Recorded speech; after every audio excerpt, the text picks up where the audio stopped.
প্ৰথমে আহিছো এটা গুৰুত্বপূৰ্ণ খবৰ অৰুণাচলৰ 8টা ভোট কেন্দ্ৰত কাইলে হ'ব পুনৰ ভোট গ্ৰহণ কাইলে পুৱা 6 বজাৰ পৰা বিয়লি 2 বজালৈ হ'ব ভোট গ্ৰহণ প্ৰক্ৰিয়া আৰু 29 এপ্ৰিলত 8টা ভোট কেন্দ্ৰত হৈছিল ভোট গ্ৰহণৰ ব্যাপক অনিয়ম হোৱাৰ উত্থাপন কৰিছিল কংগ্ৰেছ প্ৰাৰ্থীয়ে অভিযোগৰ পাছতে তৎপৰ ৰাজ্যখনৰ নিৰ্বাচন আয়োগ কুৰুংকুমে জিলাৰ এটা ভোট কেন্দ্ৰত হ'ব ভোট গ্ৰহণ ইষ্ট কামেঙৰ এটা ভোট কেন্দ্ৰত অনুষ্ঠিত হ'ব ভোট গ্ৰহণ আৰু আপাৰ সুবানচিৰিৰ 4টা ভোট কেন্দ্ৰত পুনৰ ভোট গ্ৰহণৰ সিদ্ধান্ত কৰা হৈছে চিয়াং জিলাৰ এটা ভোট কেন্দ্ৰত পুনৰ হ'ব ভোট গ্ৰহণ ভোট কেন্দ্ৰত কেইটাত সময় মাত্ৰ 8 ঘণ্টাই ধাৰ্য কৰা হৈছে পুৱা 6 বজাৰ পৰা আৰম্ভ হোৱা ভোট গ্ৰহণ সমাপ্ত হ'ব দুপৰীয়া 2 বজাত আৰু কাইলে পুনৰ ভোট গ্ৰহণৰ সিদ্ধান্ত কৰা হৈছে 8টা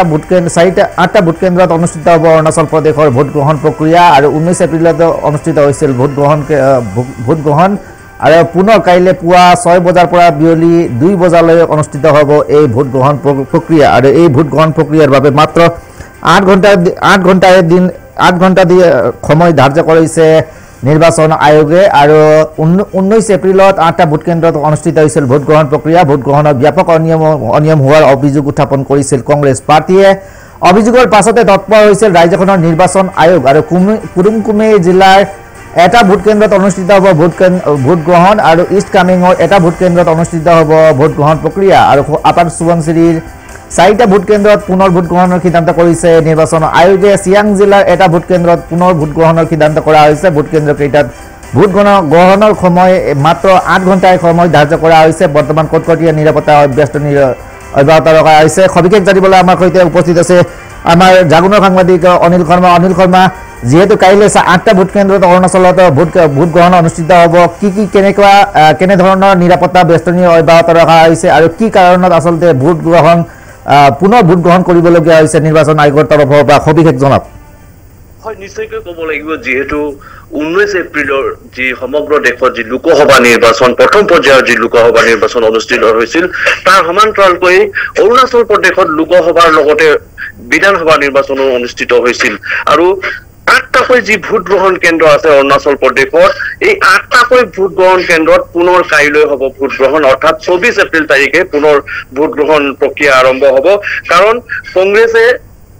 ব্যাপক এই ভোট গ্ৰহণ যি কেন্দ্ৰ আছে এই ভোট গ্ৰহণ কেন্দ্ৰসমূহত ব্যাপক অনিয়মৰ অভিযোগ উত্থাপিত কৰিছিল কংগ্ৰেছে ইয়াৰ পাছতেই এই 8খন যি ভোট গ্ৰহণ কেন্দ্ৰ এই 8টা ভোট গ্ৰহণ কেন্দ্ৰত পুনৰ ভোট গ্ৰহণৰ সিদ্ধান্ত লোৱা হৈছে আৰু এই ভোট গ্ৰহণ কেন্দ্ৰসমূহ আচলতে ক'ব লাগিব কুৰুংকুমে জিলাৰ এটা ভোট গ্ৰহণ কেন্দ্ৰত হ'ব পুনৰ ভোট গ্ৰহণ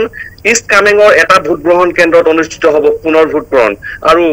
আপাৰ সুবানচিৰি জিলাৰ যি 4খনকৈ ভোট গ্ৰহণ কেন্দ্ৰত পুনৰ হ'ব ভোট গ্ৰহণ প্ৰক্ৰিয়া আৰু চিয়াং জিলাৰ এটা ভোট গ্ৰহণ কেন্দ্ৰত পুনৰ হ'ব এই ভোট গ্ৰহণ আচলতে ক'ব লাগিব যি প্ৰথম পৰ্যায়ৰ লোকসভা নিৰ্বাচন অৰ্থাৎ লোকসভা আৰু বিধানসভা নিৰ্বাচন যি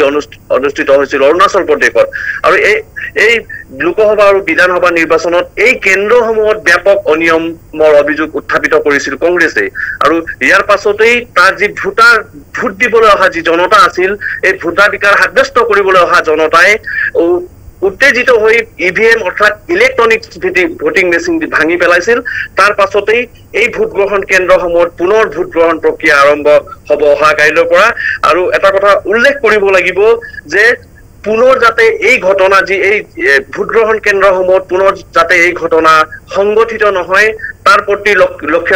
ৰাখি নিৰ্বাচন আয়োগ তথা অৰুণাচল প্ৰশাসনৰ ফালৰ পৰা এই ভোট গ্ৰহণ কেন্দ্ৰসমূহত আচলতে ব্যাপক যি অৰ্ধসামৰিক বাহিনী অৰুণাচল পুলিচ প্ৰশাসন লগতে